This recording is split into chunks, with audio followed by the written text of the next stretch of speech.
양교TV 시청자 여러분 안녕하십니까. 오늘은 히브리서 9장 말씀을 읽고 제가 여러분들과 좀 말씀을 나누도록 하겠습니다. 히브리서 9장 8절부터 제가 읽겠습니다. 성령이 이로써 보이신 것은 첫 장막이 서 있을 동안에 성소에 들어가는 길이 아직 나타나지 아니한 것이라. 이 장막은 현재까지의 비유니 이에 의지하여 드리는 예물과 제사가 섬기는 자로 그 양심상으로 온전케 할 수 없나니 이런 것은 먹고 마시는 것과 여러 가지 씻는 것과 함께 육체의 예법만 되어 개혁할 때까지 맡겨둔 것이니라. 거기까지 읽겠습니다. 이 성경에 개혁이라는 단어가 여기 나옵니다. 요즘 검찰 개혁 이런 말 굉장히 많이 쓰는데 여러분 16세기 유럽에는 종교개혁을 해서 마르틴 루터나 쯔빙글리나 이런 위대한 개혁자들이 일어나서 이제 종교개혁을 했는데 개혁이란 말을 제가 이제 국어사전에서 찾아보니까 제도나 기구 따위를 새롭게 뜯어 고치는 것 이렇게 되어 있는데 순화어로는 새롭게 고침 이렇게 되어 있고 영어에는 이제 리포메이션, 그러니까 이제 리포메이션 할 때 폼이라는 단어가 들어있는데 원래 있었던 형태, 그 폼을 다시 고친다는 의미를 담고 있다고 합니다. 한자어로 이 개혁은 가죽을 고친다라는 뜻입니다. 이 고칠 개자와 가죽혁. 자, 이 가죽을 고친다. 이게 어떻게 개혁이라는 의미를 갖게 되었는가? 여러분, 한자로 이 가죽을 의미하는 이제 단어에 피역이라는 단어가 있죠. 가죽 피자와 가죽 혁자를 쓰는데 개혁이라는 것은 피가 혁이 되는 과정이라는 뜻입니다. 이 가죽 피자는 이제 막 잡은 짐승의 껍질을 피라고 했습니다. 그러니까 이제 자연 그대로의 가죽이죠. 혁은 가공의 과정을 거쳐서 변화된 가죽.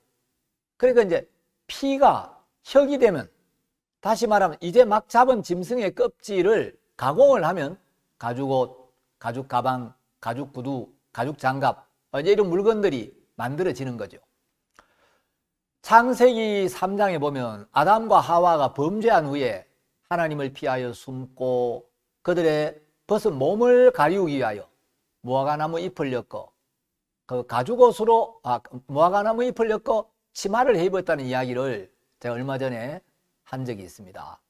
그 옷은 인간 스스로의 수고로 만들어 입은 옷이었는데 만들어 입어도 얼마 못 가서 시들고 말라버리는 옷이었죠.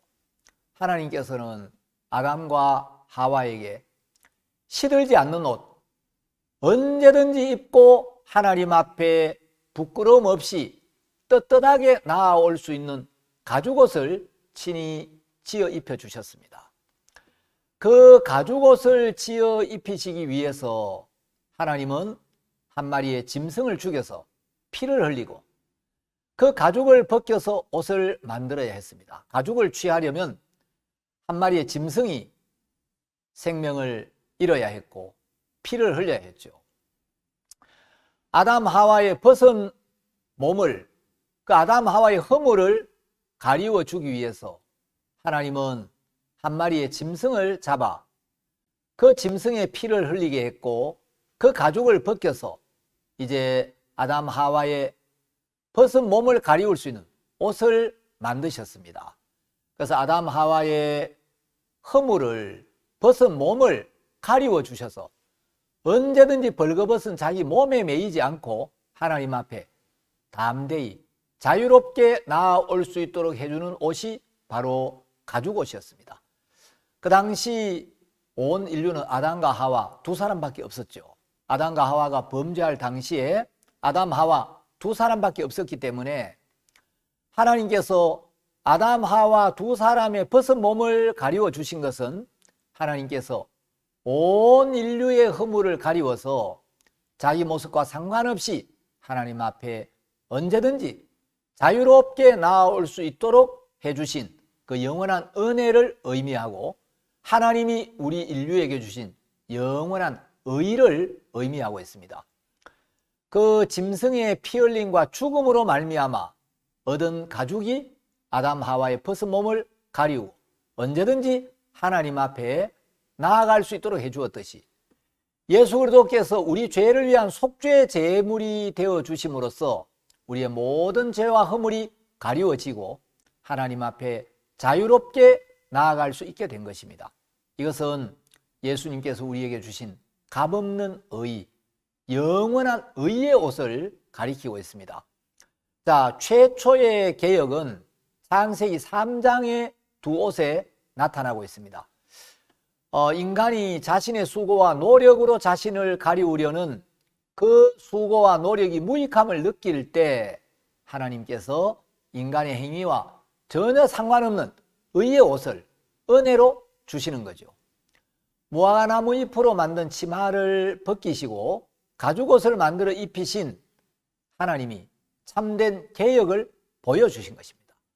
자, 사도행전 10장 6절에 보면 피장 시몬이 나옵니다. 이 피장이란 말은 이제 가죽 피자인데 짐승의 가죽을 이용해서 여러 가지 물건을 만드는 사람을 피장이라고 합니다.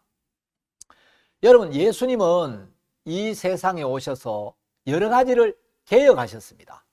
이제 구약 시대에 이스라엘 백성들이 율법을 어기고 죄를 지었을 때는 성막에서 이 짐승, 흠없는 짐승을 끌고 가서 그 짐승을 예물로 삼아 그 짐승의 머리에 안수를 해서 죄를 넘기고 짐승이 죄값으로 이제 피를 흘리고 죽어서 그 죄를 씻었는데 이 구약시대의 제사는 우리 죄를 근본적으로 영원히 씻어줄 수가 없었습니다. 그래서 하나님은 구약시대의 그 짐승보다 더 좋은 제물, 영원한 속죄 제물을 준비하시고 예수님을 이 땅에 보내셨는데 예수님이 이 땅에 오셔서 여러 가지를 개혁하셨습니다. 자, 예수님은 첫 번째 제사 방법을 개혁하셨습니다. 자, 이 땅에 있는 성막에서 드리던 반복적인 제사, 그 제사를 폐하시고 예수님은 온 인류의 모든 죄를 지고 십자가에 못 박혀 피를 흘리심으로써 인류의 모든 죄를 씻으시고 그 피를 들고 하늘나라 성전에 들어가셔서 하늘나라 성전에 있는 번제단에 당신의 피를 뿌리심으로 하나님 앞에서 영원한 세계에 있는 그 나라의 성전에서 우리의 죄를 영원히 사하신 것입니다. 그래서 히브리서 10장 이제 17절 이하에 보면 하나님 우리 죄를 다시 기억지도 아니하시고 다시 죄를 위하여 제사 드릴 것이 없도록 하셨다.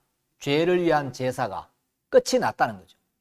두 번째, 예수님은 이 땅에 오셔서 속죄 제물을 개혁하셨습니다. 자, 구약시대는 죄를 지을 때마다 어린 양이나 흠없는 암염소나 붉은 암송아지를 제물로 삼아서 이런 생축을 잡아서 그 피로 죄를 씻었는데 그 구약시대 짐승의 피는 자꾸 다른 짐승의 피로 바뀌었습니다.